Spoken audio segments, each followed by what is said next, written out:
By Nicole Gaouette, Jennifer Hansler and Kylie Atwood. CNN President Joe Biden announced, "America is back," and declared, "Diplomacy is back at the center" of U.S. foreign policy as he announced the U.S. will end all support for offensive operations in Yemen and will appoint an envoy to focus on the long-standing conflict, one of several changes he announced in his first major foreign policy speech since taking office. Biden's announcement at the State Department was just one of the significant changes he said he will make to U.S. foreign policy, including a freeze on troop redeployments from Germany, and raising the cap for refugees allowed into the U.S. Biden delivered his speech after making less formal remarks to State Department employees, telling them, "We're going rebuild our alliances. We're going reengage the world and take on the enormous challenges we face dealing with the pandemic, dealing with global warming and again standing up for democracy and human rights around the world."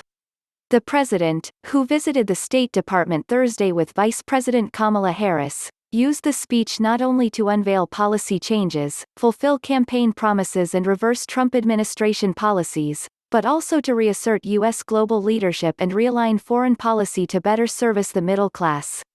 "Everything the Biden administration does when it comes to foreign policy will be examined as to whether it makes life better, safer and easier for working families," National Security Adviser Jake Sullivan told reporters in a briefing to preview the president's remarks. Biden announced an end to all American support for offensive operations in Yemen and said he will appoint an envoy to focus on the long-standing conflict. Calling the conflict a war that has created humanitarian and strategic catastrophe, Biden also made clear the U.S. will continue help and support to Saudi Arabia.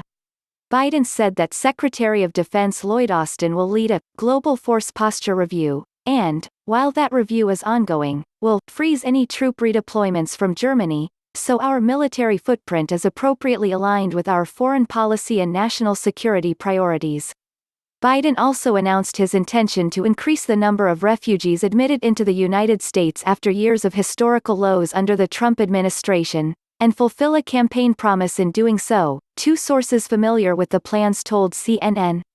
The Trump administration set a refugee cap of 15,000 for this fiscal year, the lowest since 1980. It's unclear by how much the Biden administration will increase that level, though the president has pledged to set an annual admissions cap of 125,000. Whatever the refugee cap level, it must be approved by the president. Moral leadership on refugee issues was a point of bipartisan consensus for so many decades, Biden said.